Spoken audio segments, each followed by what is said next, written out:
And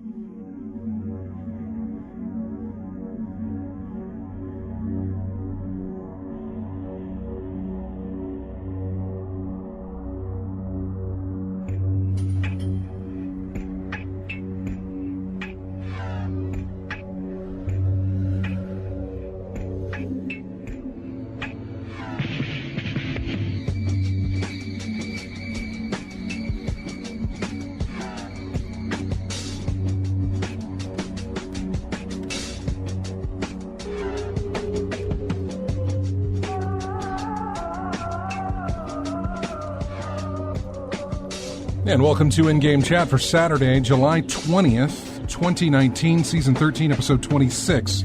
I'm Scott. I'm RJ. And I'm Matt. And welcome to the show, everybody. If you'd like to get in touch with us, our phone number is 334-272-9228.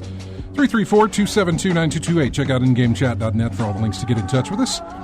You can find us on Twitter at InGameChat. You can find us on Facebook there as well. You can email us, everyone, at ingamechat.net. We are streaming right now on Twitch. Go to twitch.tv and then search for In-Game Chat. You'll find us, and you can sit there and watch us broadcast live in the chat room. And you can join the chat room if you'd like to. Let me do this thing real quick so I can get this stupid board out of my face.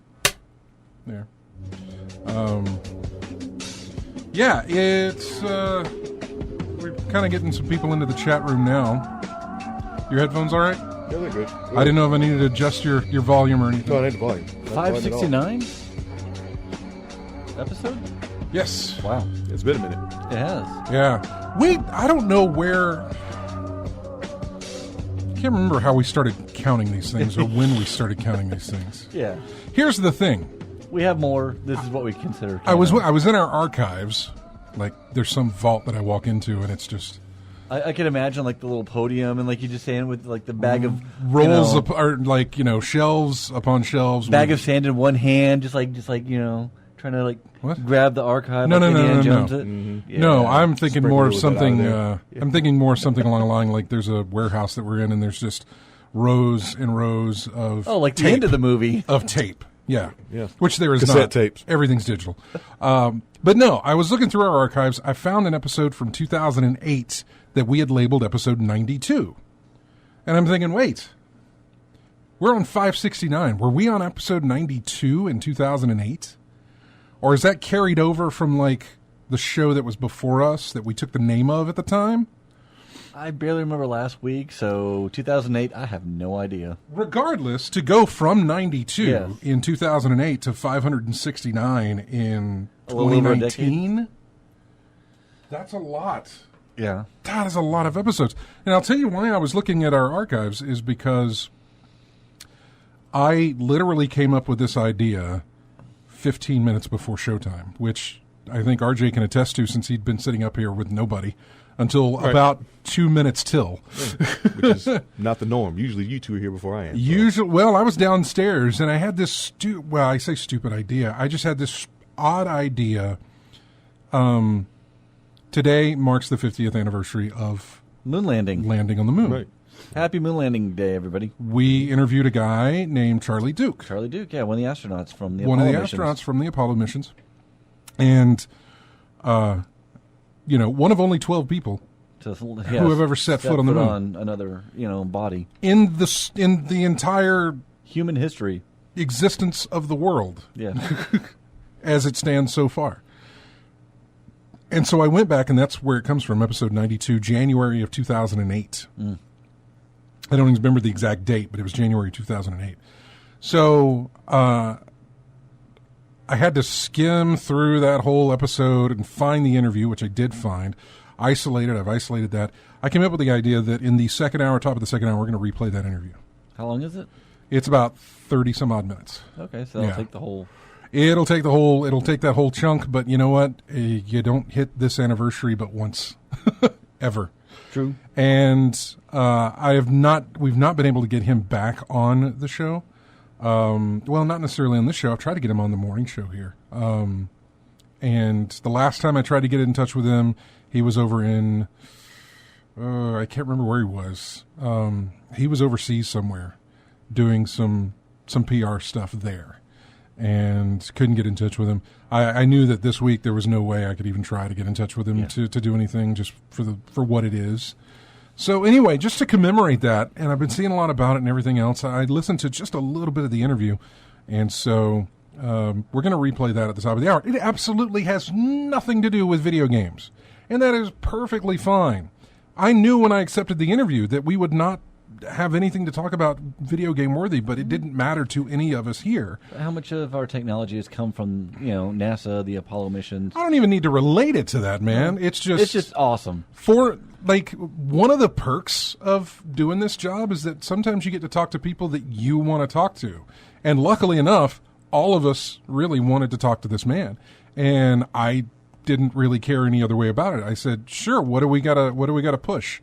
What's the promotion that you're doing where I get to talk to this man? I wish I could have been there. I'll do it. Whatever the case, it doesn't matter. Just as long as I get to talk to him, I don't care. Are you? And they were pushing something. They were in Huntsville. They were doing something. Mm-hmm. I want to say it was Omega Watches. I think. Yeah, I want to say. I remember from listening to it. It was like a watch thing, a promotion, and so I took a little break in between there and said, "Hey, let's talk about Omegas. They're great." Back to the, whatever. It didn't matter, just to appease them so that I could talk to a guy who had walked on the moon. Yeah, didn't care any other way. And honestly, I would have extended that to anybody who was an astronaut who has been up or not just walked on the moon. It was just kind of icing on the cake that, yeah, this is one of the 12.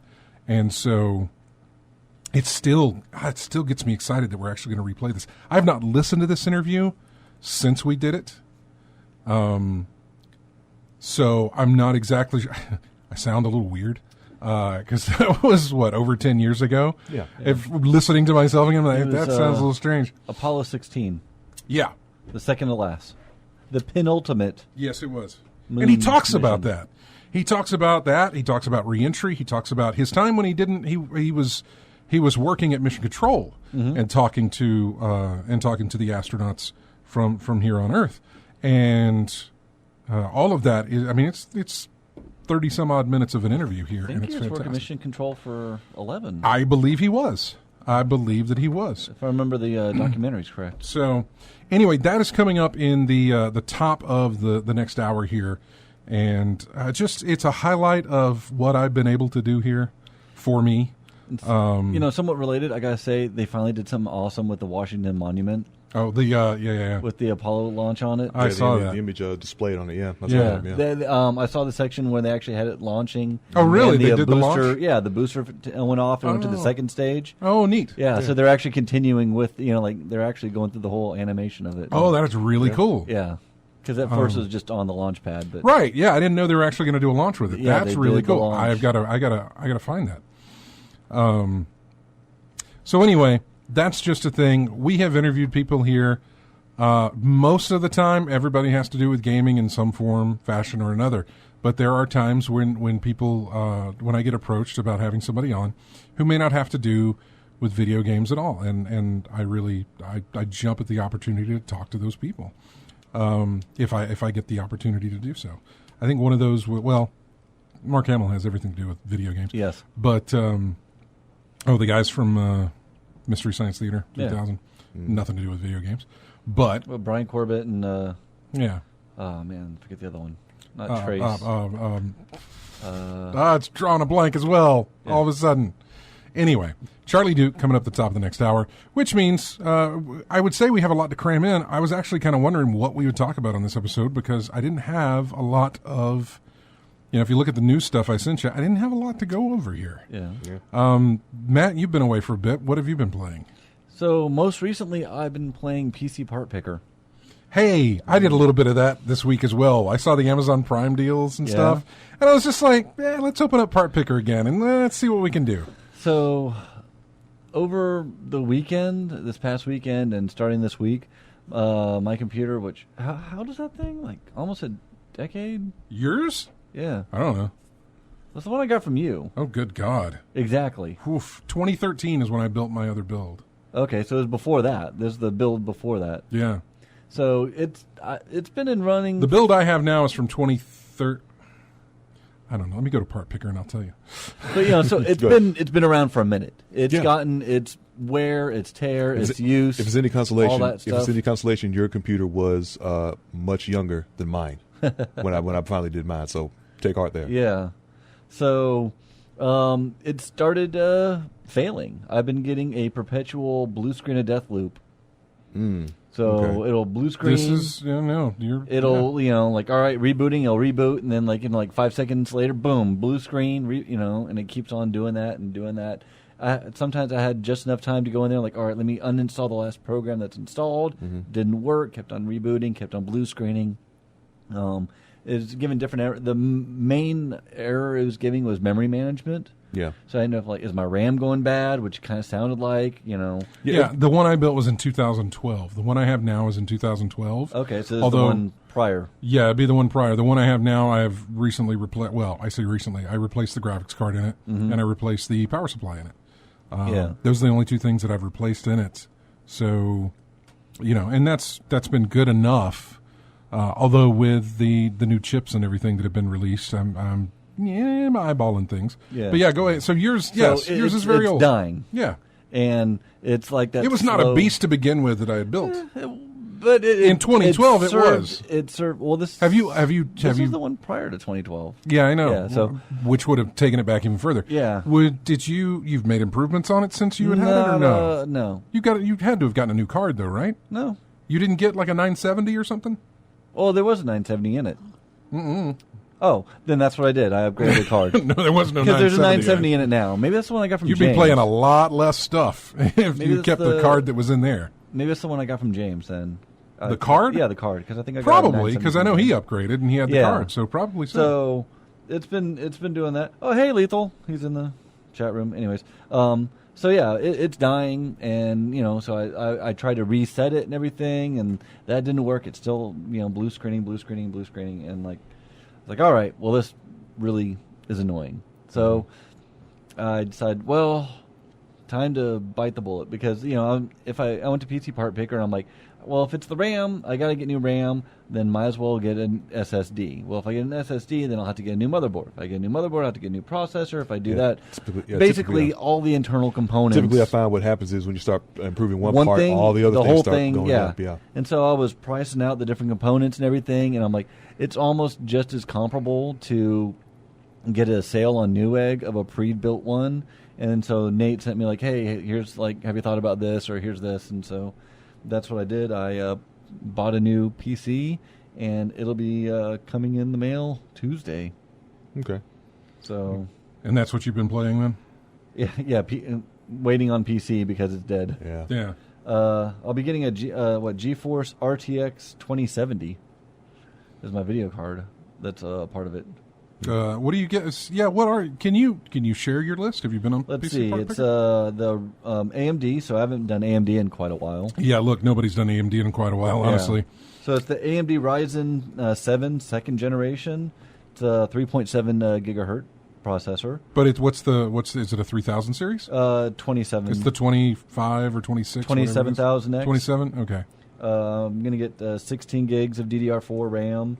I'll have a 240 gig solid state, and then also a 2 terabyte, just for storage and everything, and Windows 10.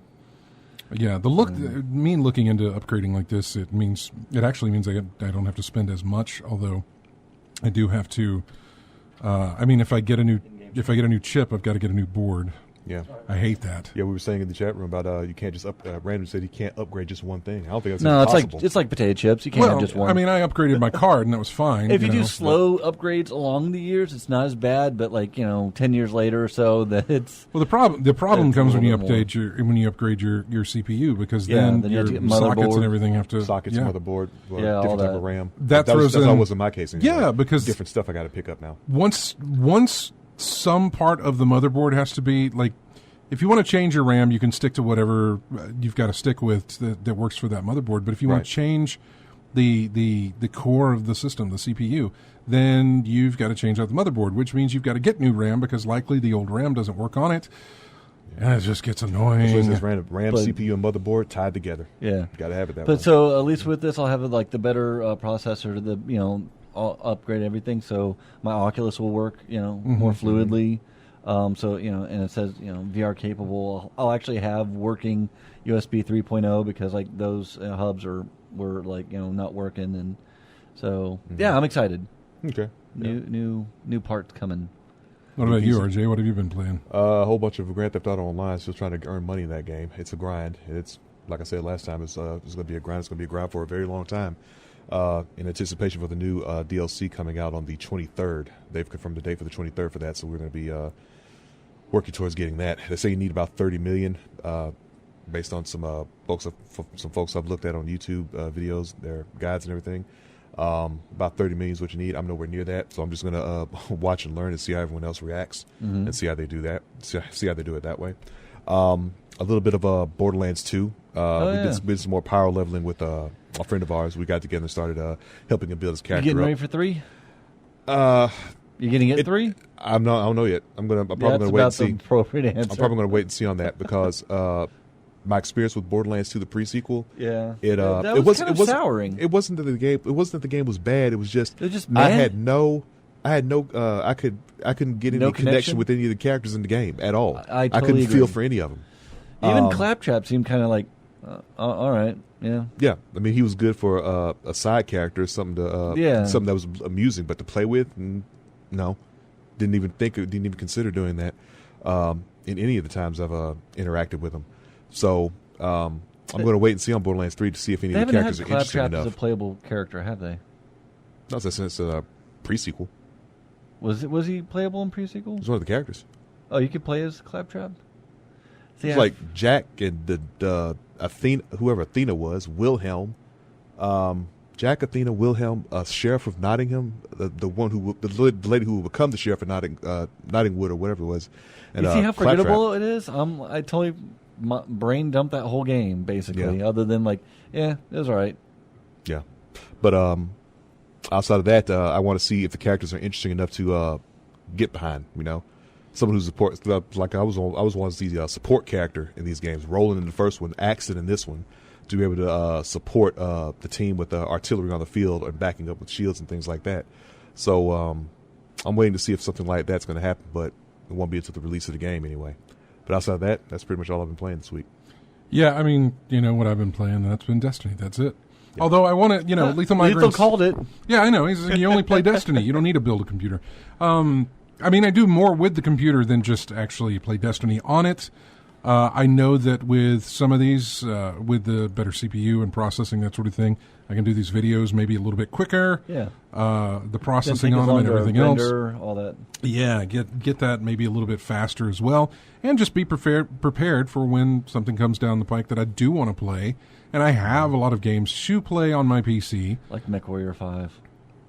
No, I'm not going to play that. Kevin and I loaded up MechWarrior Online and then uninstalled it. It wasn't that good. Oh, okay. But yeah, I just, kind of dipping my toe back into it just to look around. I'm not doing anything yet. My system's still pretty good. I'm looking at my build right here. Yeah. An i7 3770. Okay. Which was, that was a 3.5 gigahertz quad core, and it's been fine. It really, really has. 16 gigs of RAM, a 2 terabytes, a hard drive, a 256 gig solid state drive. I had a GTX 680 when I bought this in 2012. That was a 2 gigabyte card. Now my card in it is I think 6 or 9 gigs or something. That's been changed. Oh God, it's got a disk drive in it. That's something that was stupid to put in. How so? Yeah. Well, yeah. Just why? Because I've never used it. The DVD CD writer, whatever that is. Yeah. No. Yeah. Never still used got it. Mine. Still got mine. Still use it. We still got it, but I mean, I put it in there, and I've used it. I think maybe I used it to install Windows. Mm-hmm. Outside of that is it. I really haven't used it at all. Mm-hmm. Games don't come on discs anymore. You buy a game from you buy a PC game retail. You're getting a piece of paper inside with a download code. Mm-hmm. You're not getting a disc anymore. So, just like, So yeah, Destiny is really all I've been playing, just kind of working through the Tribute Hall stuff. Did the new raid last week. I say the new raid. It was new to me because I had not done it. It was the raid that they added when they did Forsaken back in last September, last October, whenever it was. Yeah. I never touched it until this weekend. I'm basically being forced to do that in order to do some of these triumphs that I'm trying to get through and do. So I got that done. In fact, I ran it again last night as well, and that went very well. Do you get any special items from it? You get gear and stuff, and you get a chance at an exotic that only drops from that specific raid. Any good exotic? Huh? Is it a good exotic? 1,000 Voices? Yeah, it's not the best. It is in the Gambit mode when somebody invades. Usually you can tell who your invader is by the fact that they're carrying that weapon. It's a laser sight. I think it's a fusion. A laser sight fusion rifle. In other words, it's like, you remember when everybody went nuts with the... Prometheus lens? Yeah. It's like a really powerful Prometheus lens. That was powerful enough. Put it that way. Before they nerfed it. Put it that way, then. It's an unnerfed Prometheus lens. How about that? Have they even made an exotic scout rifle?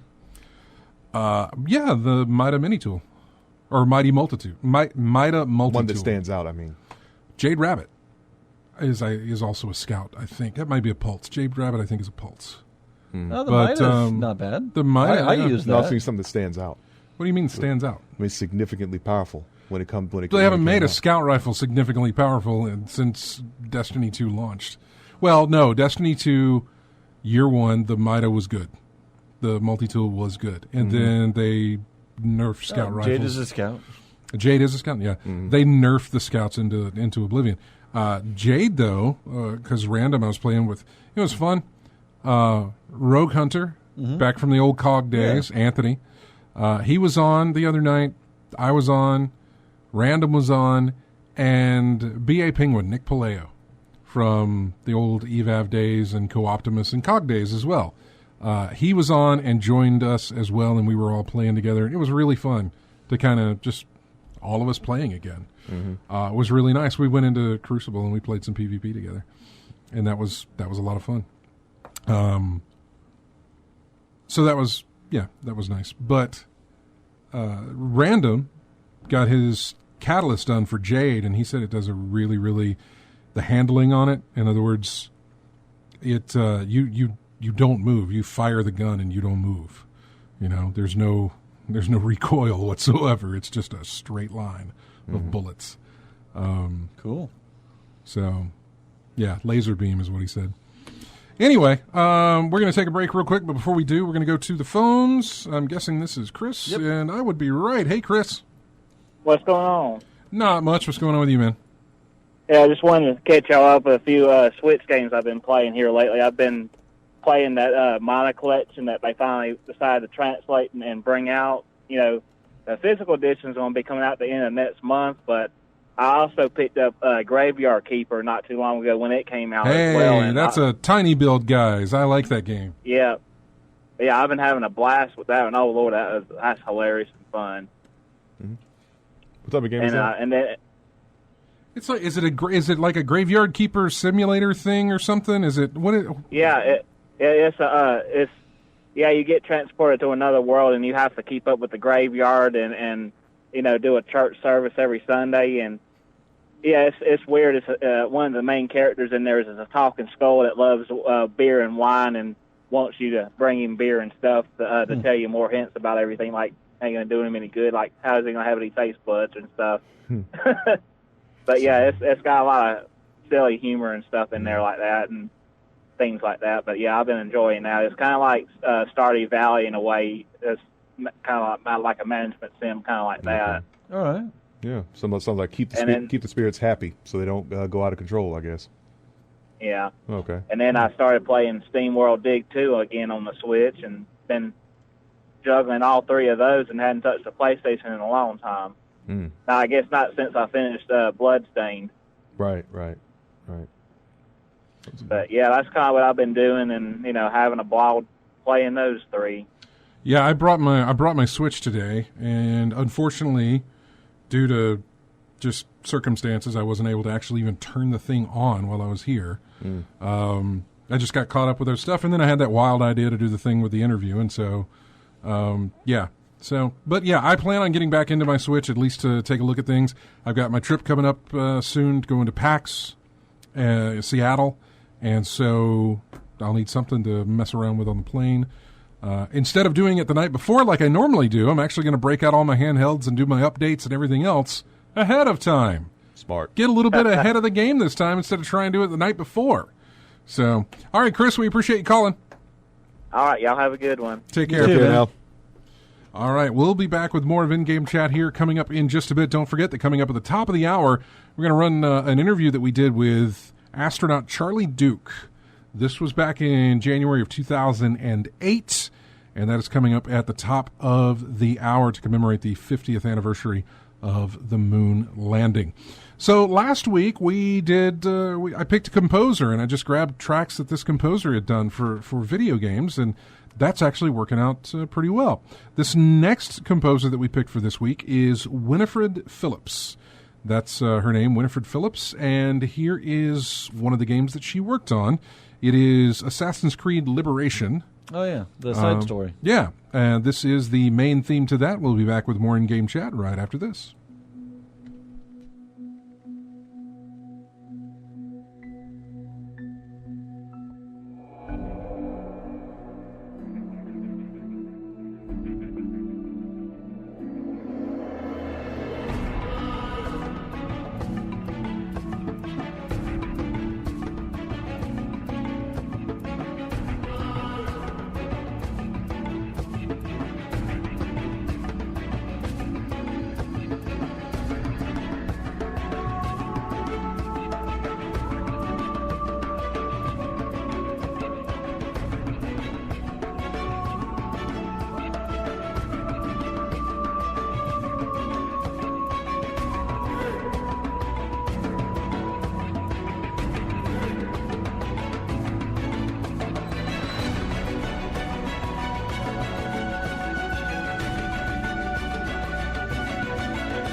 And welcome back to In-Game Chats.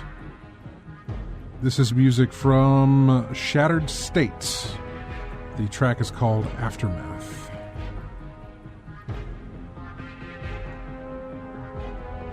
Highlighting the music of Winifred Phillips, a video game composer, for our bumper music this weekend. Coming up again at the top of the hour here, we will be replaying an interview we had with astronaut Charlie Duke from 2008 to commemorate the 50th anniversary of the moon landing.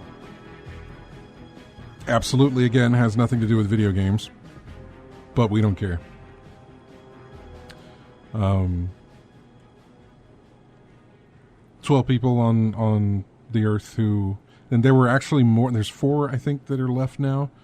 At that time in 2008, there were more than just 4. I don't remember how many were still alive in 2008, but you get an opportunity to talk to somebody who has actually stepped foot on the moon, and you will take that opportunity because it is unlikely that that is going to happen again. Maybe in my lifetime. I don't know. We'll see. Anyway, welcome back to the show. I want to make sure I can get some of the some news out of the way here that there wasn't much. Tetris Effect is coming to PC, but it'll Yep. be an Epic Games Store exclusive, which I'm fine with that. Sure. Again, I just want to be able to play it. I don't have a problem with the Epic Games Store. Yeah, I think they so- got a year on it that they'll have. So Besides, I'll be playing on console anyway. So now the hard part on that would have been if, let's go back to my Destiny, my love of Destiny. If Bungie had announced that, hey, Destiny 2 is we're leaving the Battle.net app and we're going to be on Epic Games Store for a year and then we'll be on Steam after that. Well, then what do I do? I would think the only concern you have is your save file Well, I mean, I don't know how it would work. and who you could play with. Right, which is a Yeah. big deal. Yeah. So I don't know how that would work because the way that it works currently right now. So Google Stadia, right? That's a PC sort of thing. Yeah. So if I if I migrate from Battle.net and move it to Google Stadia, then that can be my master save. That doesn't mean that I get to play it on PC with Steam players. I only get to play with Google Stadia players. Even though it's still on PC, that is considered an environment of its own. So I cannot play with people on Steam. Well, the thing would be is to play with where the most people are. Well, I would say go where the people I play with now are going. And of course they're staying with PC. Yeah. But I'm just saying, if they divided it up like that and said we're going to be on the Epic Game Store for a year and then we'll move over to Steam, that would bring about a little conundrum for me. Because I think a lot of people would be on Steam and would not. I think a lot of people would have issue with going to Epic Game Store for it. Especially just for a year. So does that mean you don't play this? That's the weird part. Is that I don't know. Thankfully, they haven't put us into this position, and they're going directly to Steam. But that could have worked out a little bit differently, and it could have made it even worse. Which they probably looked at this and said, "Yeah, let's just stick with Steam, and we don't have to worry about it." It's got the player base already. Epic Game Store is doing this weird stuff. Although if the cross save fixes it a bit, but I would only be able to. So Random in the chat room says the cross save fixes that a little bit. I take my account from Battle.net from Blizzard. Yeah.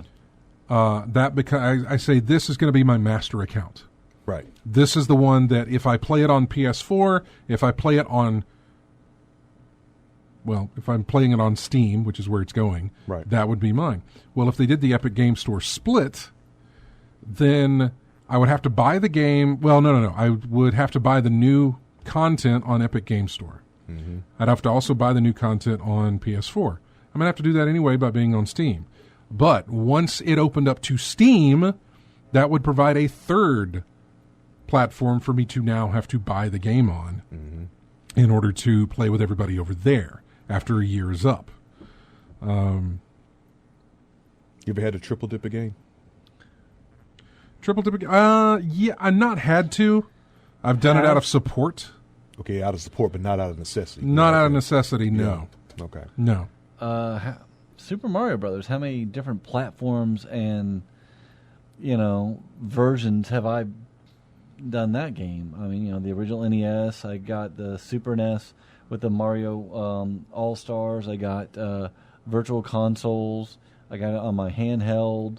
I got it back when they got the Game Boy when they had the carts. So I bought that game several times over. And it's still the same Super Mario Brothers, the original Game Boy Super Mario Brothers DX or whatever. I got it then. You said you bought the exact same game. Well, I mean, Was that out of necessity, though? it's not a. What I'm saying is the exact same game. No different features, no anything like that. It's the exact same game. Can't really Well, count the- Super Mario That's All-Stars what I on that. mean. Like, I bought Virtua Fighter years and years, but this is Virtua Fighter 1, then 2, 3, 4, 5, things like that. But no, I think the Super Mario Brothers DX, right? That was, I think, one thing they added to that was like the Music Maker, but it's still like the original Super Mario Brothers, on the Game Boy. Yeah, but something then- extra. Huh? But something extra. Yeah. Well, then I guess the virtual consoles; those are just Super Mario Brothers. So I didn't buy those. If they weren't free, I didn't pick those I up. bought those. Yeah, I didn't buy because those. that's one of my. I love the original 3 Mario Brothers, 1, 2, and 3. Mm-hmm. Yeah, I've bought those on different platforms. Yeah. I've never triple dipped a game.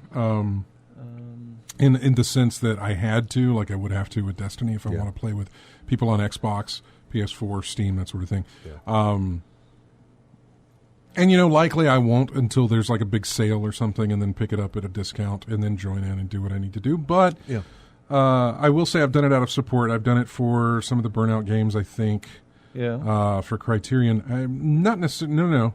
I've had to do it for Street Fighter for tournaments because they swapped from PS3, then went to 360. So I bought the 360 version and started practicing on that. So I've double dipped in that. I double dipped. You're right. Well, I double dipped for a that. lot. I double dipped on Paradise for Xbox and then also for PC when it came out. And then I think I picked it up on PlayStation 3, used or cheap or something like that when it was available. Grim Fandango. See, I mean, what do you consider triple dipping? I bought the original Grim Fandango when it came out. Then you bought the back in remastered 98. version. I bought the remastered version. both on PC and I would say triple dipping being the PlayStation. exact same game 3 times. across different platforms, but you buy the exact same game 3 times. Yeah, I would say 3 times buying the exact same game. I guess Grand Theft Auto 5. I got it on the 360, but then I got it on the PS4, and then on the PC. That would be triple dipping. But- I would count that triple dipping. Okay, even though they added on the PS4 and PC, they added the first person feature that went on. Yeah, no. They're adding a feature, but Okay. it's still you still bought the same game. There's one. I mean, I've done it before. I would say that would be a triple dip for you. I'm sorry. Ultra Street Fighter 4 would be triple dipping for me because I did get the one on Steam. That's right. So PS3, 360, and Steam. So yeah, I will say I've never outright bought them at the full retail value. I've picked it up. Oh, it's on sale. Well, I remember enjoying that game on this version. I'll pick it up here. It's $5 on this system. One at 60, one at 40, and on Steam I think I got it maybe like $12-13. Dangerous Golf. That's the one I was thinking of. Okay, yeah, because you supported High Seas. 3 Fields Entertainment. High Seas. Yeah, Where did I get High Seas I from? don't know where you got High Seas from. Yeah, close enough. But Anyway. 3 Fields Entertainment, But you I got wanted them. to show them support, so that's what I picked up. What Interesting. else? So we talked about Tetris Effect coming to PC. I'm getting a free copy of Wolfenstein Youngblood That's nice. How'd you Okay. pull that off? with the PC. Oh, comes with the PC you picked up. Okay. Yeah. Oh, with the stuff that you get. Yeah. I'm getting that in Control. What was the choice? Or did you get both? I get Control and Youngblood, as well as I think 3 months of Xbox games with gold. Okay, or whatever. that's cool. Oh, that's nice. Yeah. Oh, speaking of which, did any of you catch the Newegg sale on PlayStation Plus? No. Newegg, they give you the newsletter every week. They I had saw the, that they had it for cheap. The PlayStation Plus a stuff. year of PlayStation Plus for $40 instead of That's 60. not bad. That's, Yeah, I wanted to pick up 3, but they limited you to 2 only. So of course they did. yeah, so I won't have to renew until August of 2021 now. So I got that going for me at least. I need to figure out when I need to renew mine. I'm in that boat for the Xbox Game Pass thing. I don't have to renew that one until 2021 or 2022. I can't remember. Yeah, it's going to be a not minute. Yeah. So yeah, you It's ain't gotta think real about it nice. first. It is nice, especially not having to pay as much as you normally would if you had to renew it every year. Ubisoft is announcing over 110 titles that'll come to their Uplay Plus subscription service. Over 40 will be Ultimate or premium editions that are included. May not include all the special edition content, but they're bringing. Oh, it's a very big list. The full list is first unveiled. Wow, $14.99 a month. You'll get to have Uplay Plus. Trying to look here. Oh, Jesus. 2 Annos, 1800 and 2205. You'll get Assassin's Creed out your ears. Director's Cut, Brotherhood Deluxe, Chronicles, China, India, and Russia. Yeah. Freedom Cry. Assassin's Creed 2 Deluxe, Assassin's Creed 3 plus Liberation Remastered, Black Flag, Odyssey, Ultimate Edition, Origins, Gold Edition, Origins Discovery Tour, Revelations, Standard Edition, Rogue Deluxe Edition, Revelations is only standard. Maybe they didn't have anything else, I guess. Syndicate, you get the gold edition, and Unity, you get the standard edition again. Interesting. Jeez. That's a lot of assassinating. That is a lot. Yeah. Far Cry 2, Far Cry 3 Blood Dragon, Far Cry 3, 4, 5, New Dawn, Primal. What else? Might and Magic, a bunch of those. Prince of Persia, a lot Sands of of Time? those. Or Yeah, the- no. Sands of Time, Two Thrones, Warrior Within, then the Forgotten Sands Deluxe Edition, and then the 2008 one based on the that- film. Was that 2000? Oh, the 2008 with the Or with, PS3? no. I'm sorry, I think Forgotten Sands was the one that was based on the movie. Yeah. 2008 was the one with Nolan North and Was the... that 2008? I want to say it was. You may have to look it up. I don't know. I'll look it up for you. No, it sounds about right, but long time ago. Silent Hunter, The Settlers. Oh, dear God, I've hit the Tom Clancy's. Whew. There is a lot of Tom Clancy. Yes. In AC. Is it? Yeah. I didn't bring in my trash bag to keep Maybe. it. I'm not sure. Want me to check right quick? That sounds like rain Hang on. or wind. Oh boy. I have an umbrella in the No, car. wait. You know what? Assume it's rain because we were going to have a wet weekend. I was told. So yeah. I think that's probably what it rain. is. Okay. Yeah, I think that's rain. Rainbow Six Vegas, Vegas 2, Lockdown, Siege, Yeah, Rainbow Six, Rainbow Six 3, Rainbow Six Quarantine, Splinter Cell, Blacklist, Chaos Theory, Conviction, Double Agent, Division, Division 2, All right. Ghost Recon, Future Soldier, Ghost Recon Wildlands, Breakpoint, Ghost Recon, End War.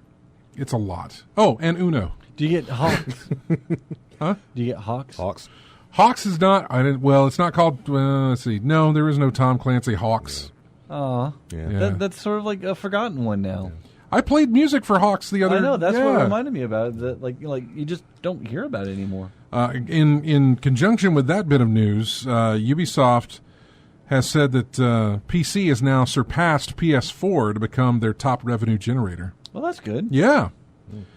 Ubisoft reported higher than expected performance in its first quarter of 2019-20, led notably by Assassin's Creed Odyssey, Rainbow Six Siege, and player recurring investment. I haven't heard of that game.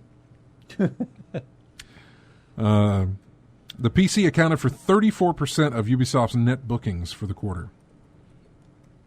PlayStation 3 was 31, Xbox One was 18, Nintendo Switch was 5, and mobile gaming was 7. Ubisoft had recent. It's attributed the PC surge primarily to the strength of the strategy game Anno 1800. Is that one? Is what they're saying. So, which good job. Now on the other end of that, Microsoft has been making a concerted effort towards PC gaming with things like the Game Bar in Windows 10 and its DirectX ray tracing API. That's all been well and good. Despite it all, however, the company reported a drop in gaming revenue over the past year. It's the only area that Microsoft saw a decline as it tallied up the numbers. It apparently does not come from the PC, though. Coming off the fourth quarter for its fiscal 2019 period, Microsoft noted a 10% decline in gaming revenue and a 3% drop in Xbox software and services. Every other sector saw an uptick in revenue, but that. The biggest culprit is the company's Xbox console. Xbox hardware revenue dropped a whopping 48%, primarily due to a decrease in volume of consoles sold. They didn't provide any context for the slide there. I'm You trying know to a think. game like I haven't heard anything like about. If any instead of context, I want to see the content. I'm thinking of the latest content that's been coming out for the Xbox It's lately. just been like all right, like Days Gone, right? Have you heard anything about that? Well, I mean, when it came out, I heard some stuff But about still, like, do you know anyone playing it? Do you like it? Just Chris. seems to like come and go. Okay, is anybody streaming it on Twitch? Is anybody? it. I haven't even looked. Yeah. Man. Yeah. So, I mean, what exclusives have they had lately? Who? Microsoft? Yeah. Well, Days Gone was Sony. Days Gone was PS4. Was it PS4? Yeah, that's Sony. That's why I was wondering why you're bringing that up, but that's fine. Oh, well, never mind. I mean, it's the I example. I thought it was.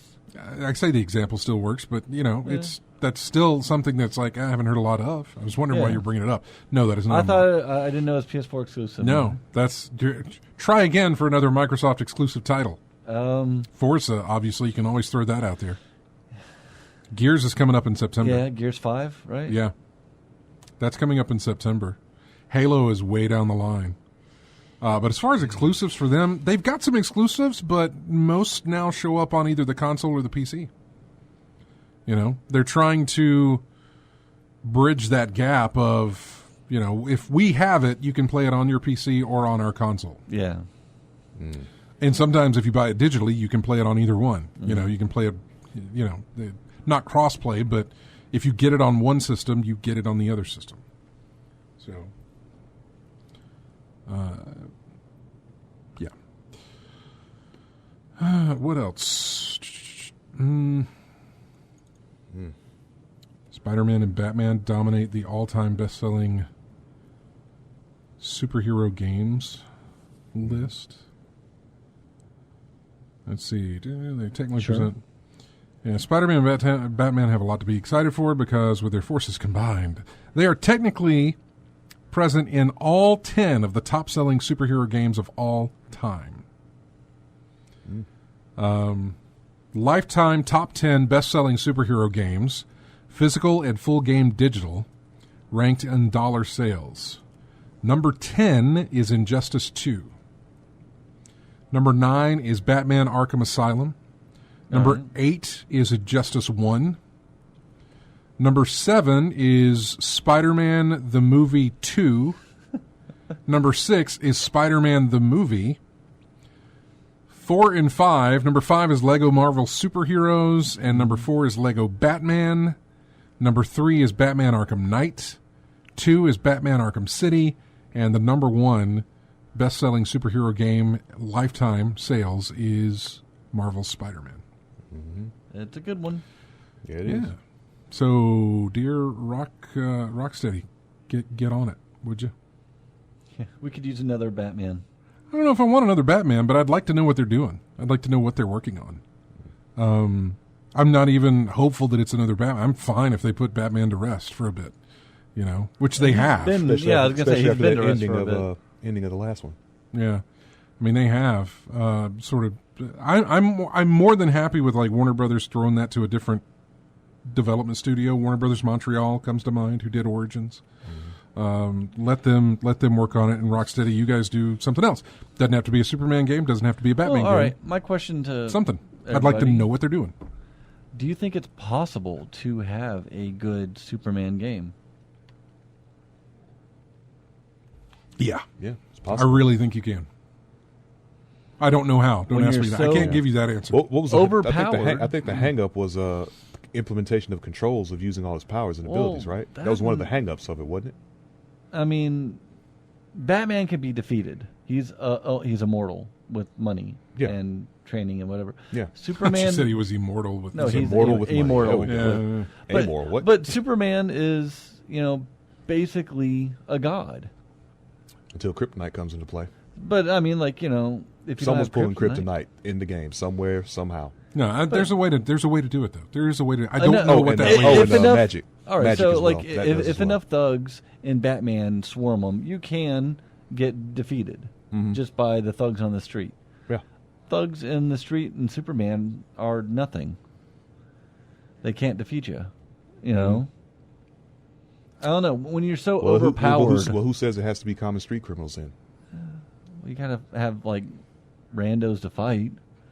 Well, they can be random thugs from a different planet or dimension or whatever. Yeah. That's why it wasn't an arcade game. Wasn't no humans he was fighting. It was a bunch of alien invaders. Yeah. In that arcade game. I mean, you can do it. I'm just saying it can be done. I don't know how it can be done. I don't know. EA tried it back with Superman Returns, where they made the city was your health bar. Yeah. And if you weren't doing enough to help the city, then you would, then fail. Well, you failed basically. You didn't die. You failed. It's kind of like Burning Rangers. Back in the day, but it wasn't the help line. He's just so overpowered. Ship. Yeah. I mean, I like Superman. Yeah. But he's just so overpowered that I don't know if it'd be if you can do a good, fun game. But it's been where there are stakes, where there are challenges and risks. I mean, Injustice.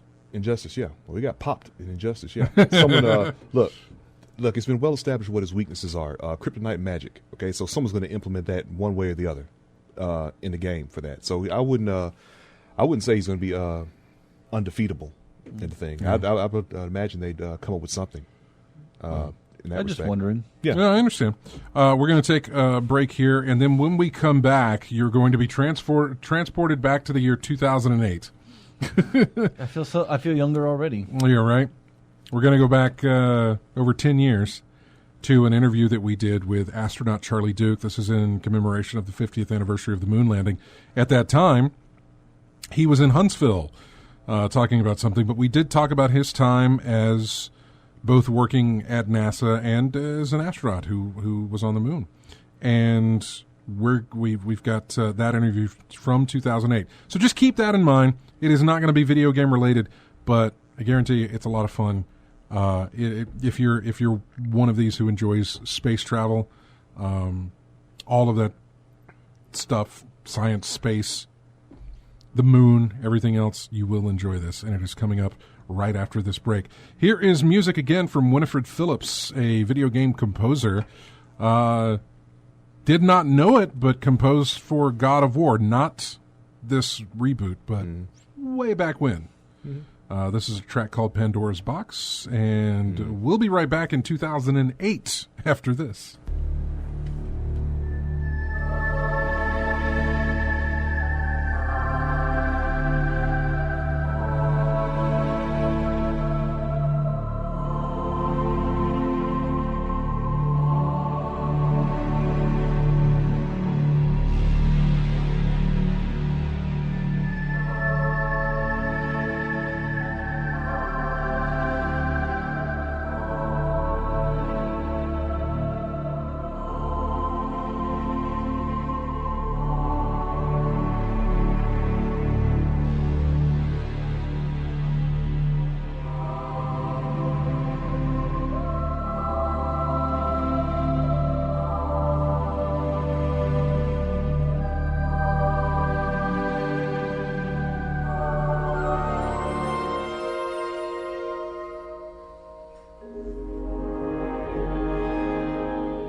choose to go to the moon. We choose to go to the moon.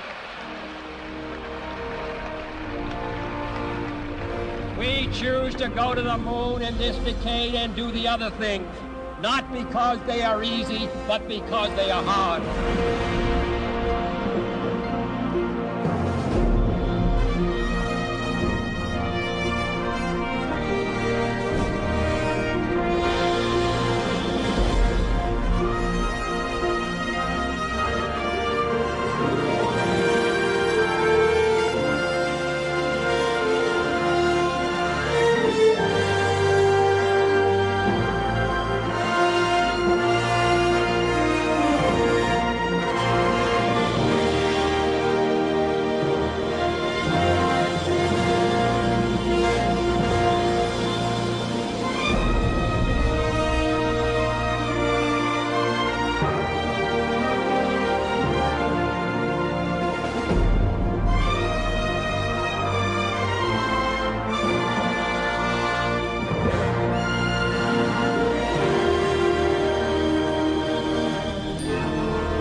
That's beautiful.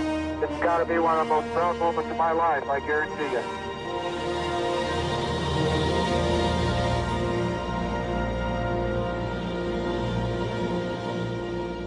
And welcome back. Right now, I want to jump real quick here. He's waiting on the line. Is Mr. Charlie Duke? Is it Charlie? Charles? Do you have a preference? Charlie. Charlie. All right. Charlie Duke on the phone with us.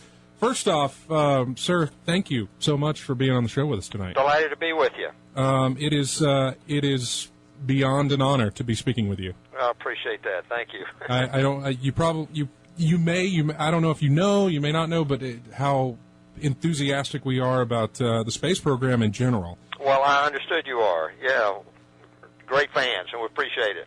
We really are. We opened the show tonight, actually, with the opening of From the Earth to the Moon. Mm-hmm. Were you involved with that at all? Not really. The Tom Hanks series? Yes. I wasn't a consultant or anything, but I've watched it, and it's really good. Oh, yeah, it's great. I have a yearly watching of that program. I just love it so much, and I love to know about the space program and the struggles and the achievements that took place in that decade that you were a part of. How did you get, first off, just tell us a little bit about before you joined NASA. Well, after I went in the Air Force after I graduated from the Naval Academy and became a pilot, and when I was in flight school, Sputnik was launched. To me, that was the beginning of the space age. And right. A few years later, Yuri Gagarin and then Alan Shepard went up in space, and I began to, as a young lieutenant, and began to dream about that. So I went to MIT, got a master's degree, and then on to test pilot school. In 1965, I was graduated from test pilot school and was working for out there on the staff when NASA said, we need more astronauts. And I said, hey, man, that's me. Really? Best job you could have as a test pilot. So I volunteered, got selected. And you got selected as well. How did that... Okay, let me ask you, what happens... do you get a phone call whenever they say, hey, we're going to send you up? No, not really. I got a phone call from Deke Slayton, who was one of the original astronauts, in April, and said, you've been selected, can you report in May? And so I said, you bet, boss. And so... And then I went out and celebrated, shouted it from the rooftop. That's exactly what I was going to ask. So you hang up the phone after talking with Deke, and then what do you do? Do you call, or do you scream? Do you run around? What happens? I screamed and talked to my wife, hollered at my wife, and we're going to be moving, she was delighted. She didn't like Edwards, and Houston was more southern than Edwards, so California. So, we celebrated. I think that weekend we went. We started planning to move, and we had a little boy. It was born, and it was about a year old. So we were real excited. Yeah, well, I have no idea what that would have meant. I don't know how I would have felt if somebody called me up and said, "Hey, we want to send you to the moon." Well, actually, he didn't say that. He just said, "You're going to be an astronaut." And right, that's right. It wasn't known until very last minute. No, we were picked for the Apollo program, but right. When you started looking at Apollo, there was no guarantee that we were going to fly because we were the rookies, if you will, and but unfortunately there was a series of accidents, airplane accidents in the fire that killed Grissom, White, and Chaffee, right. and then automobile accident, and then some groundings. Shepard and Slayton were grounded, and then there were Glenn and Carpenter were retiring, and so we just sort of bubbled up into the group, and it turned out that of the 19 of us that were picked on for Apollo in 1966, quite a few of us did get to fly on Apollo, which was remarkable, I thought. There was only about a little over 40 astronauts back in those days that were actually qualified to fly. So. Right. And yet it was very competitive, and yet we supported one another as a team. And when somebody got selected for a flight, you were very pleased for them, and you worked hard to help them make a successful flight. So we were real close fraternity, and we still are. I was going to ask you that. Do you still talk to any of the guys? You're going to be in Huntsville with Tom Stafford and Carpenter. Right. That's part of an Omegle presentation, but there are going to be other astronauts there also. Oh, really? And it's a big gala, actually, also on, Thursday night, I guess, for the dedication of the new Saturn V facility. And But Tom and Scott and I have been working with Omega over the last year or so, so we've got some special stuff to do. We're looking forward to that because they're a big sponsor of this event.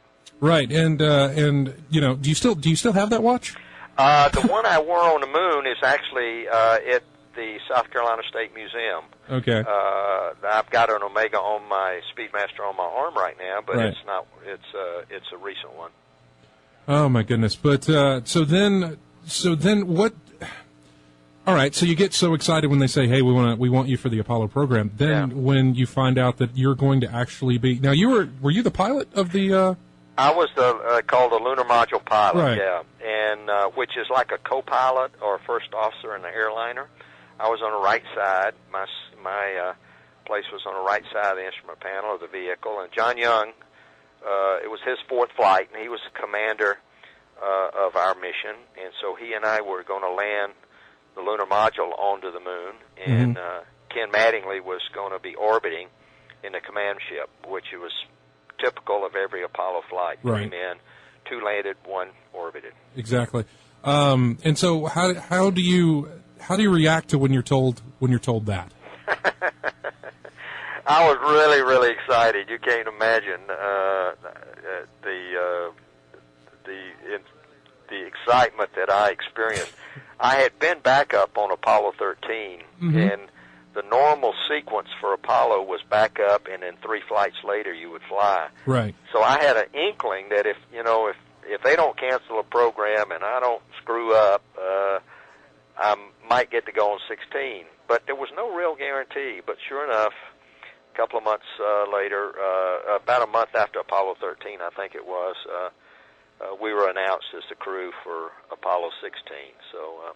And you just made it in under the wire, with 17 being the last. That's right. Yeah, they canceled the last 3 missions, even though the vehicles were paid for. But it was just the operational cost, and I was. Everybody, of course, in the astronaut office was very disappointed that they did that because it meant that some people weren't going to get to fly. Let me ask you this: Do you ever want to go back? I wanted to go back the day I got back. Yeah, and I still do. I'd love to go again, but I'm 72 years old, and NASA has said, "Don't call us; we'll call you." And by the time we get ready to go again, which will be 2020s or so, I'll be in my rocking chair. I can still pass the flight physical, but they're not going to get me to fly. Did you do anything? Did you leave any type of memento behind on the moon? Did you do anything special up there as far as anything personal? Well, yeah, a couple of things. One of the most moving parts of the personal side of it was I had carried a picture of my family. We have 2 sons, and who were almost 5 and 7 when I went to the moon. And so we had a picture taken in our backyard of our family. And I asked Slayton if I could take it. He said, sure. So on the back of the picture, we had written, this is the astronaut of, this is the family of astronaut Charlie Duke, who landed on the moon on Apollo 16 on the 20th of April, and we all signed it. And the kids were very excited about that. And so at the end of our stay, before we got back inside, I had this picture in the pocket of my suit. I took it out and I dropped it onto the moon and took a picture of the picture.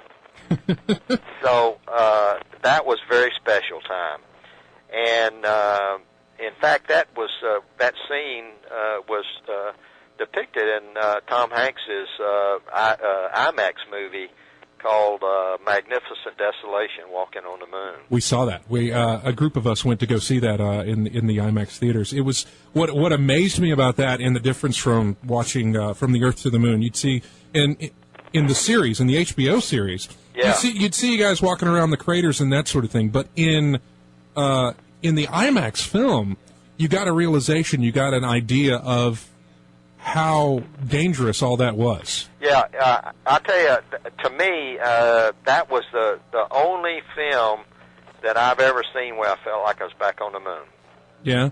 They did a really good job. Oh, they did a magnificent job. Yeah, and then another personal thing, it was the 25th anniversary of the Air Force, and I was the only Air Force officer to go to the moon that year, so I was given 2 special silver medals to commemorate the 25th anniversary of the Air Force. One I left on the moon, one I brought back, and it's now in the Air Force Museum in Wright Pat, in Ohio.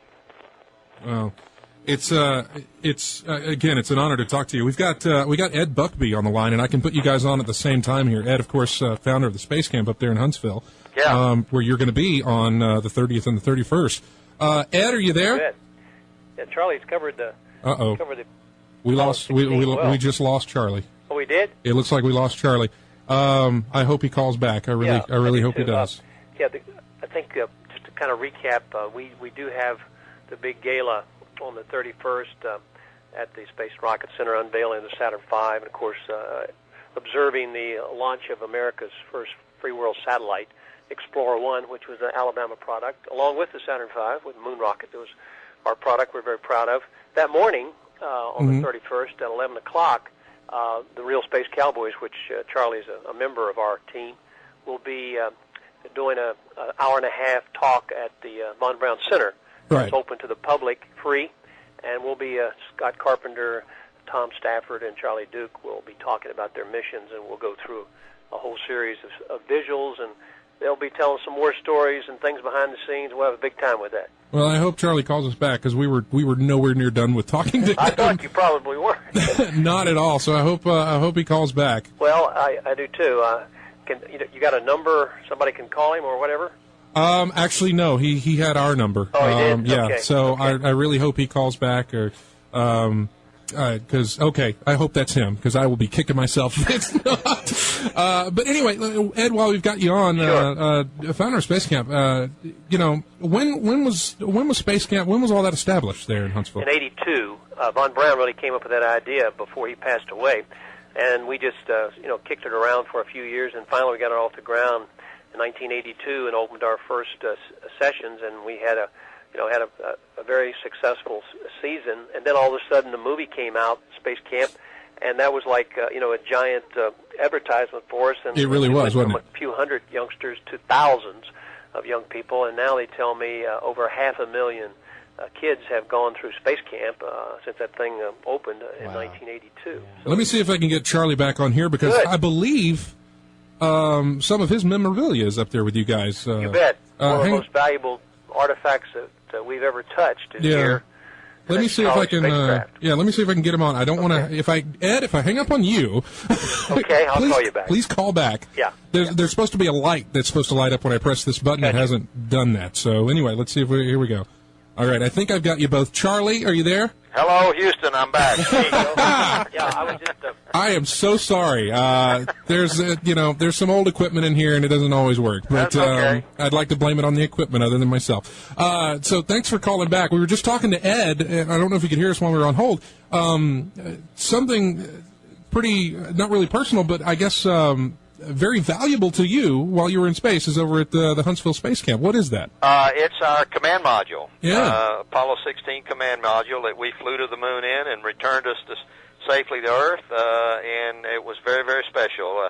We spent 11 days, Mattingly spent 11 days in it. We had 3 days on the moon, so 8 days in that little vehicle for us. Let me ask you something about Mattingly real quick. We talked about this when we were talking about Armstrong's step on the moon and everything like that. Everybody was so focused on, we put a man on the moon. Yet here's this guy in the module up there who goes behind the moon, and for about 12 hours is completely alone by himself. With he has no contact. He has nothing. What goes on? Well, in our flight, actually the out of contact is only about 45 minutes of every orbit. Okay. The rest of the time you're around on the front side of the moon, so you're in communications with Earth. Right. But if you're during your rest period, of course, they don't transmit unless something's wrong. And by that time, you go back around behind Then you go him. back around Yeah. again. Yeah.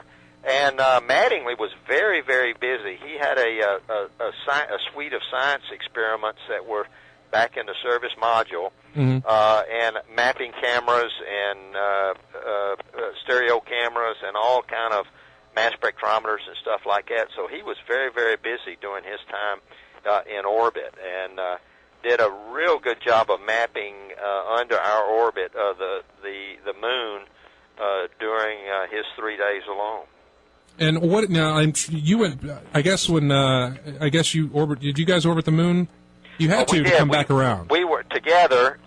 We were together for about 24 hours before we landed, and then we were together a day, 24 hours after we lifted off and rendezvous. So we were actually in orbit. Apollo was actually in orbit for 16 for 5 days. So Mattingly had 5 days in orbit. We had 2, and then 3 on the moon. What happens whenever you go behind the moon? I mean, well, it gets real quiet, and what's that feeling like? You're out of contact, and then you start hearing these noises in the spacecraft. You know, the thing, strange sounding noises. You know, that you don't recognize or realize they're there on the front side because there's communications and stuff like that. But there's some strange woo, things like that going on, you know, and it's sort of a psychedelic in a way. But, really? Wow. Yeah, but it's just a spacecraft making its own little noises and inverters and stuff like that. What is the one thing you remember from the trip? What is the one thing that just? I'm sure. Yeah. I think to me probably the highlight, of course, was the landing on the moon. We were 6 hours late landing because we had a very serious problem in Mattingly's command module, a service module, before we land, about an hour before we were to land, and that delayed our landing for 6 hours. But thanks to the teamwork and the expertise and the problem solving of mission control, they solved our problem, fixed our problem, made a workaround, and they gave us a go for landing 6 hours later. Did you bring back anything you kept to yourself? Yeah, we have a few little mementos that we were able to bring back, some checklist maps, little pins from out on the lunar surface that we were part of our experiments package that were going to be discarded, and I just stuck them in my pocket. No moon rocks, though. We didn't keep any moon rocks. Really? They didn't, nothing, it all had to go... Well, it all went back to the lunar receiving lab. Some of the checklists have a little dust on them, but that's about it. NASA actually 2 years ago, I guess it was, said, "Okay, we'll give you a moon rock, but you got to give it to somebody." And so I gave mine to my prep school. I went to Admiral Farragut Academy in St. Petersburg, Florida, and I gave mine there. And it turned out that Farragut is the only school only high school in the United States with 2 moonwalkers. Alan Shepard went there, and I went there. Wow. So it was very special for me to give him that moon rock. You have to ask Charlie about how much he made. Everybody thinks the astronauts who walked on the moon made a bunch of money. Charlie, you have to tell them how much. Well, I was a lieutenant colonel, and I made whatever that salary was back in those days, which was a good salary. But a trip to the moon was a little extra. It's temporary duty, so they gave you $25 a day per diem. And I actually filled out a travel voucher, as we all did. Kennedy, Moon, Pacific, 11 days, $275. However, government quarters and meals were furnished, so they deducted that part. Wow. I got a check for $13.75. Goodness. Oh, man. It's, again, it is just an honor to talk with you. And, I mean, how closely do you follow along with NASA these days? Well, I watch the flights. I'm not a consultant in the strict sense of the word, although I am helping MIT.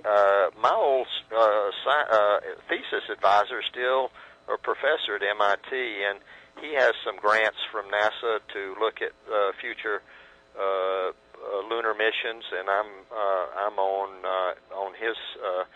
one of his consultants, and we're just getting spooled up for that. Yeah. But I watch the program. It still fascinates me, and we're very excited. Yeah, it's we do the same thing. If I can't watch them live, I set the VCR to record, the TiVo to record, or whatever the launches that they have there, and it's it doesn't happen often. I wish it happened more so. I really wish, and I wish we'd go to the moon again. Well, if we stay alive long enough, we're going to do it. 2020, 2025, I think that's the focus and that's the direction. Of course, it's subject to the whims of the Congress and the desire presidential direction. But right now, the direction is to commit to another moon base program, which would kick off probably 2020 or so.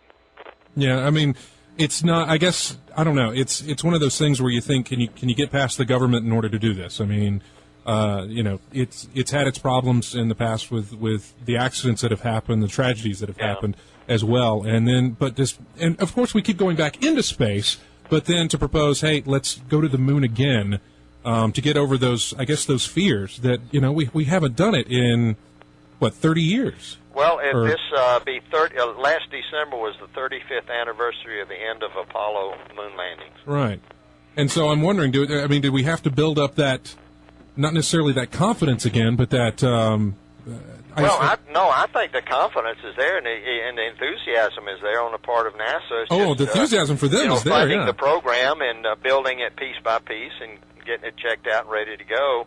We'll actually use the part. It's called the Constellation program, and we'll actually use what we would call the command module to take crews back and forth to the space station first, and then once we get the launch vehicles done and everything checked out, some future-looking lunar module, we'll commit. Yeah. At least that's the program now. Whether the monies will be there for that is another problem. Another question that I'm curious about: do the pictures that we see of you on the moon and of everyone else on the moon, and the pictures of the moon that we've got, do they really do it any justice at all?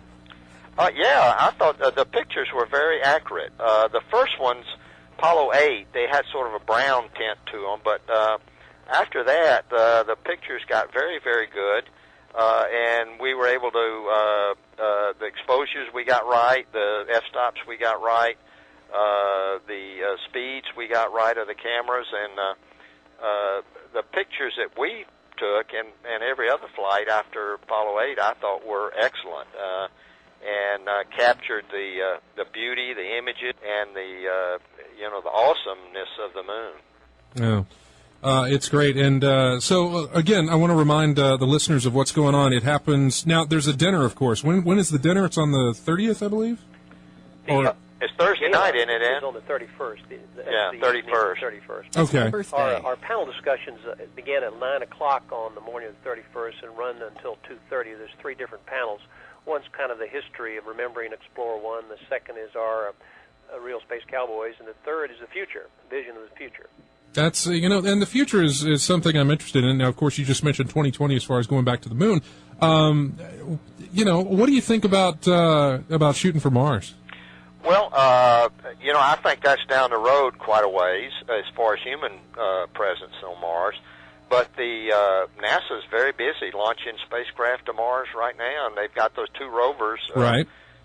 Spirit and Endeavour, I think it are. They were designed for 3 months, and what is it now, 4 years, and they're sort of hibernating there in the Mars winter. But it's amazing what they've accomplished, and so robotics has really gotten extremely good, and a lot of knowledge coming back about Mars, and so I think that eventually we'll send human beings to Mars. Hopefully the lunar missions will help to develop those systems in such a way that we can spend that year or 2 years going to Mars and return with humans. What do you think about those independent flights that these outside companies are proposing to? Well, that's a long right now. I'm all for it. First off, but it's a long way from orbit. Glad you are, because I am too. If it can get me into space, whatever can get me up there. It's suborbital, but it's going to be a very unique experience. It'd be like flying the X-15 and back 40 years ago. And so I think that it's something that people start paying for, and eventually that's going to lead into orbital flight with passengers. Mm-hmm. It won't cost you $20 million to fly with the Russians. Yeah. I doubt, but we'll see. But I'm all for that, and I think that that's the future is a lot of commercial. Of course, most of the satellites and all of that stuff launch now on commercial ventures, and a lot of just commercial satellites up there right now, and that's all great. What was I know, I'm sure the question you get asked the most, hey, what was it like on the moon? And, which is not, you've been asked that plenty of times, but yeah, that's the experience we want to know about.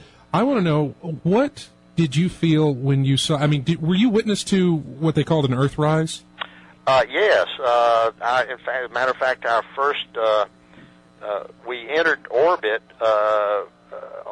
we call it translunar coast, and once we got into proper position, we fired our engine, service module engine, service propulsion system engine to slow us down, and we went into lunar orbit on the backside of the moon in darkness, and then we had first sunrise, which was very dramatic, and then we came around about 20 minutes later, and we had Earthrise, and that what I call that jewel of Earth was just suspended up there in the blackness of space, and it appeared to be a half Earth to us.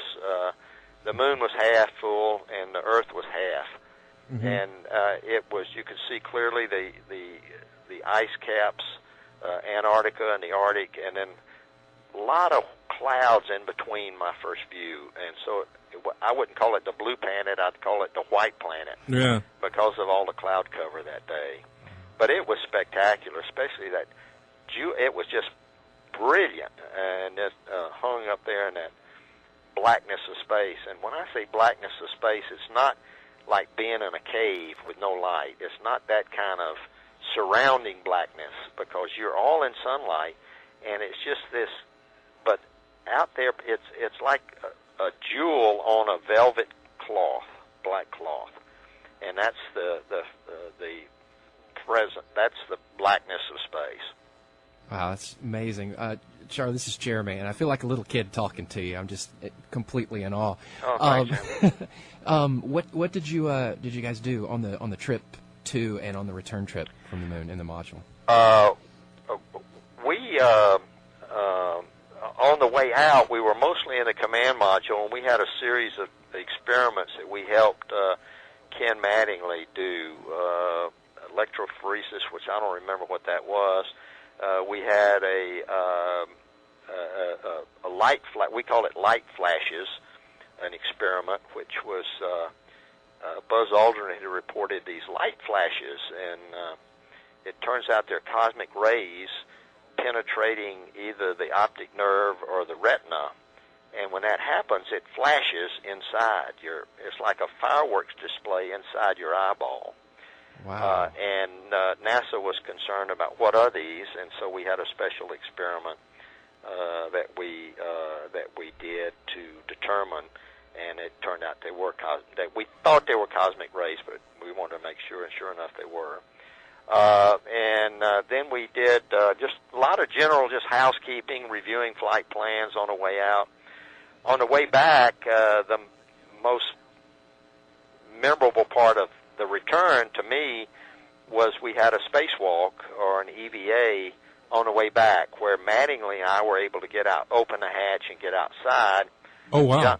John stayed inside tending the store, and Mattingly had some work to do, and I was just his safety observer. So I was just floating outside with my feet hooked in the hatch, Okay, I was wondering if you actually floated. What kind of? Well, I didn't that let go. No, yeah, Mattingly had he didn't actually let go of the spacecraft. He had handholds, and then he had a safety tether, and I was holding the safety tether, making sure it wasn't going to get hooked up in reaction control engines and stuff like that. I can only imagine how nerve-wracking it must be. Well, actually, we were just in awe of the beauty of it. Well, I'm sure it's beautiful, but then you're his lifeline.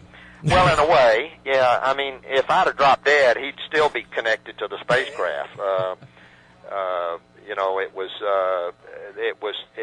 I was holding it, but I was actually just tending it because it was actually anchored to the spacecraft. Yeah. And I was just sort of guiding it in and out, like a fireman would do at the back of a hose. But it was spectacular outside. Off to the right was the Earth, 180,000 miles away, and just a little thin sliver of blue and white. And I looked over my left shoulder, and there was this gigantic, almost full moon over my shoulder. Much bigger than I guess what we could ever imagine. Oh, man, it just seemed like it took off the whole sky over my left shoulder. And we were, 50,000 miles away. Can you feel a difference, like being in the spacecraft? And I know the suits do a good bit to shield you from a lot of things. But as soon as you sort of, not necessarily step out, but once you're outside of that, can you feel the slightest bit of difference, a little bit temperature change or pressure change or anything like that? Can you feel a little bit of that through the suit at all, or? Well, the suit was actually pressurized. The command module had 5.5 psi, pounds per square inch pressure inside. The suits were 3.5. But 3.5 in a spacesuit is really rigid, so you have to work against the joints of the suit. You have to actually squeeze your hands against the glove to grasp things. So you feel that part, but other than that, temperature is easily controlled. We had cooling unit inside the suit, and so we could regulate temperature very, very well. And so we never got really hot or really cold compared to the earlier EVAs where they got really, really hot back in Gemini. I think you also mentioned it was like a duck waddle, was it, when you were walking on the moon? Well, on the moon, yeah. Because you're stiff-legged, you can't bend your knee like you do in a normal gait here on Earth. Yeah. So you just sort of swing one leg out in front of the other, and I called it the duck waddle. Did you?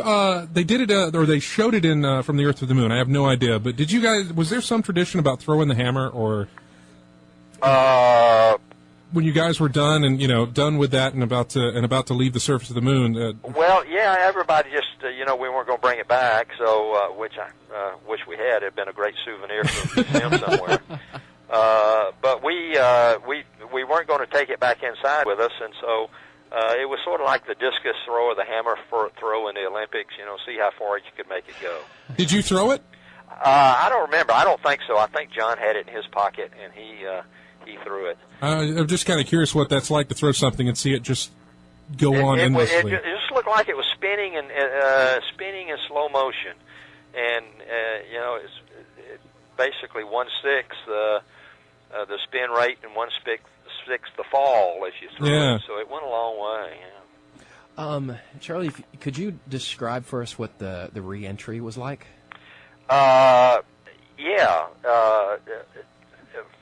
The overwhelming impression was spectacular.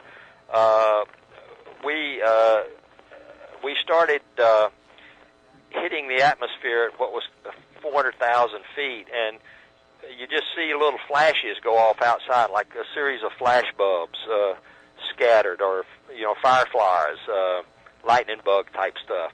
Just flashes outside that rapidly built up to a huge fireball outside, and the G level increased dramatically from 0 to 7.5.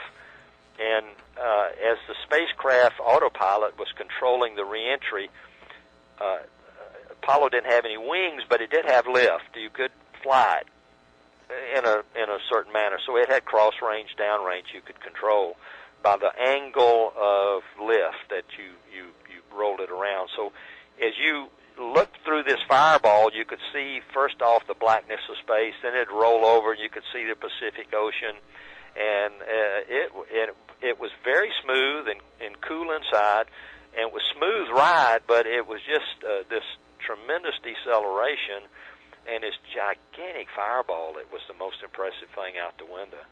But you never worried about it, burn through anything like that. You had real secure feeling. Wow. Well, good job on the NASA guys for giving you such a feeling like that, or making you feel as safe as you did. Well, I appreciate you guys being on the show with us tonight. I really do, and thank you, Ed, as well. You're welcome. And Well, it's a pleasure. It's a great honor. Yes, it is beyond an honor to get to talk to you. Glad we could work it out. Thank you so very much, and it's great, and we hope to talk to you again soon. Thanks, guys. Mm-hmm. Thanks. Okay. Bye-bye. Bye-bye. That was amazing. Yeah. That I can't really tell you what an honor and what a feeling that was to talk to that man right now.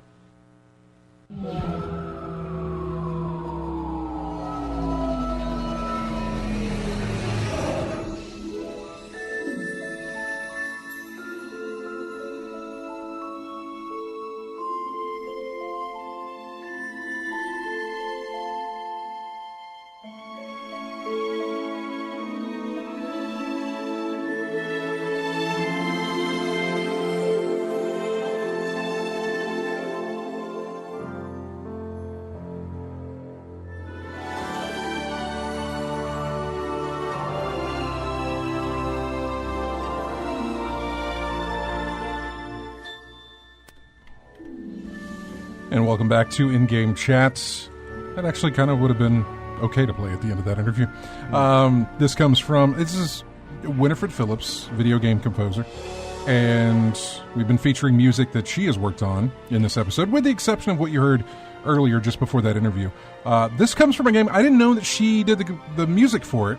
I remember when I grabbed music for it way back when, I was just like, music from this game, here we go.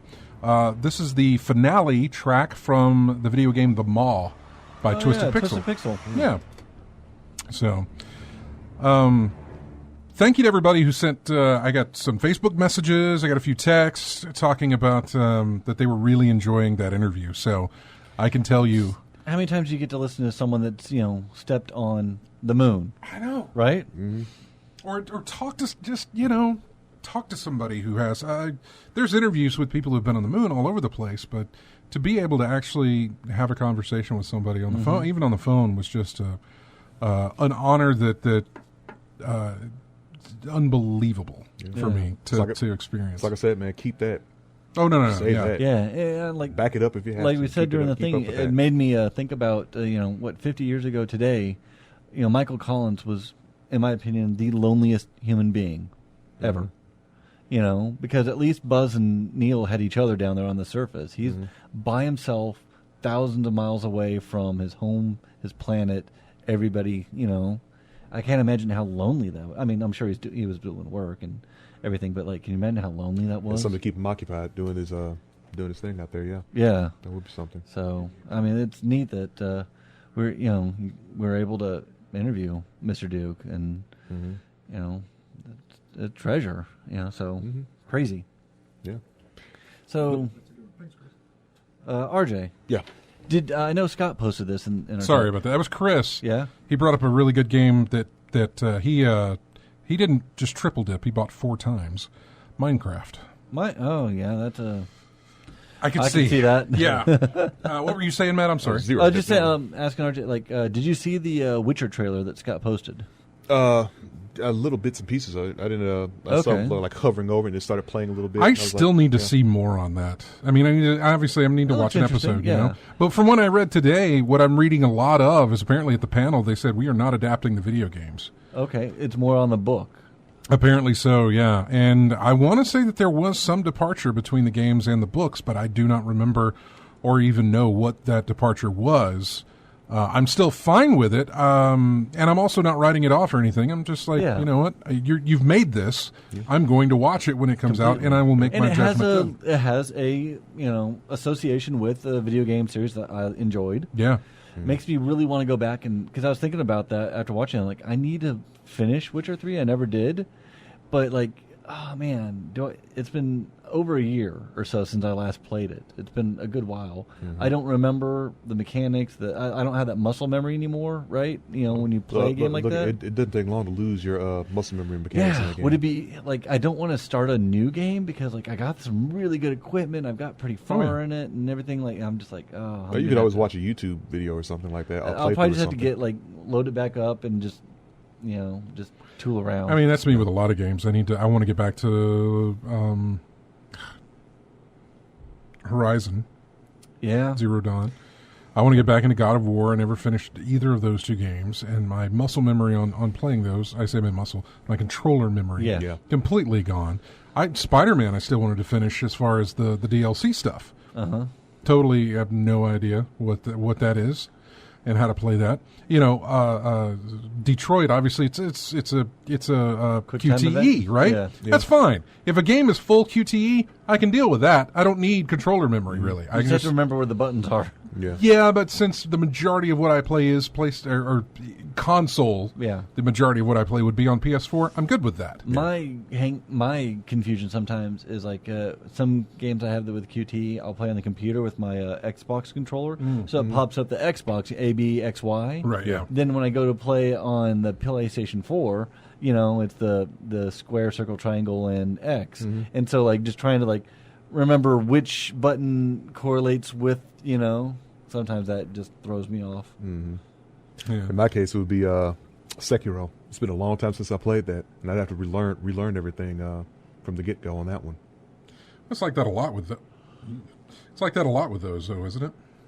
Well, I'm talking about games that not QTE, but games in particular. It's been a long time since I played it, so I'm going to have to relearn everything. Yeah, Spider-Man the same way because I haven't even got the DLC for that game, but I still plan to eventually. Just hadn't thought about it much until you said something, actually.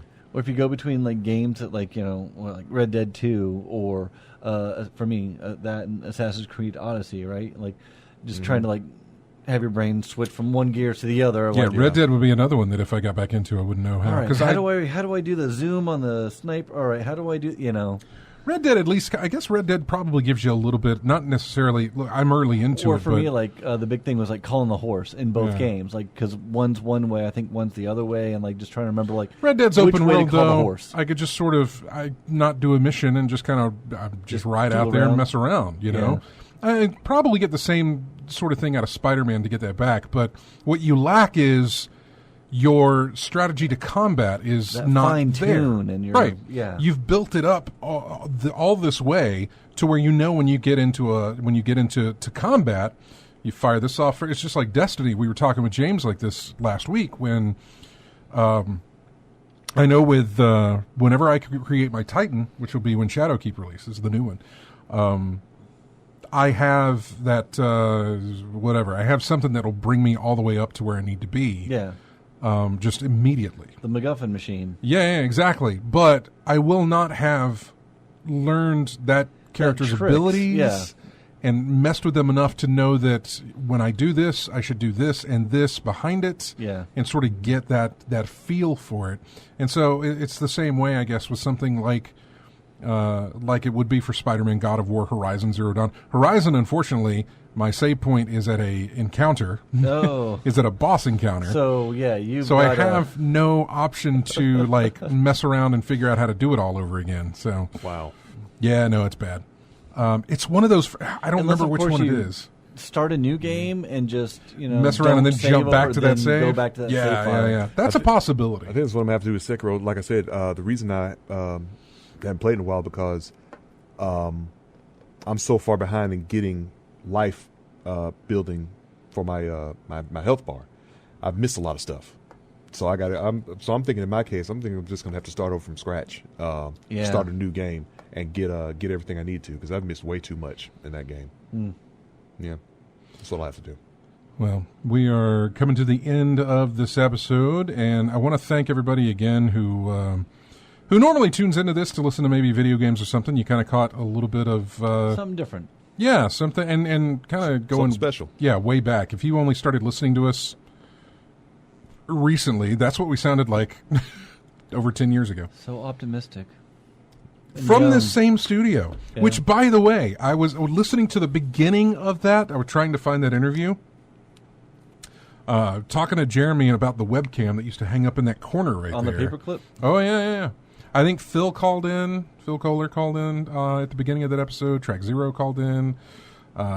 Drew, a couple of others as well who used to call in and say hello. So it was kind of nice to hear some of that, but I was really in a hurry to find the interview itself to get it ready to go. So thank you, thank you for letting us do that. Who's in the chat room now? I think I can. Let's see. Ooh, this is different. Okay, that's not good. This is not what I'm used to seeing. Oh, they've changed it. I don't know how to see who's in the chat identity, show timestamp, pop out chat. I've done that. Dark mode. Well, I guess if you're in the chat room, thank you. I don't have. Yeah, I don't. Upper right. Oh, there it is. Users in chat. There you go. Thanks, random. AC Wraith, Angel of Flight or of Light, another TV viewer, Commander Root, Community Showcase, Energy Z Bot, Freddy Bot. There's a bunch of bots. Fubo Plays It. Host Me Raf. That's another bot. Lethal Migraine, Lurks, Motal, Random NX, S1 Faker, Stephen Van Dam, Tactics 59, Ted Teyyyd, The Delinquent, Tony Indigo, VNK, and Wonko the Sane. Wonko the Sane, 416. Yes. There we go. Thanks, everybody, for Thank you, for everybody. joining us. Yes. Have a fantastic week, and we will see you next Saturday. Here's music from Little Big Planet 2. It's called Eve's Asylum.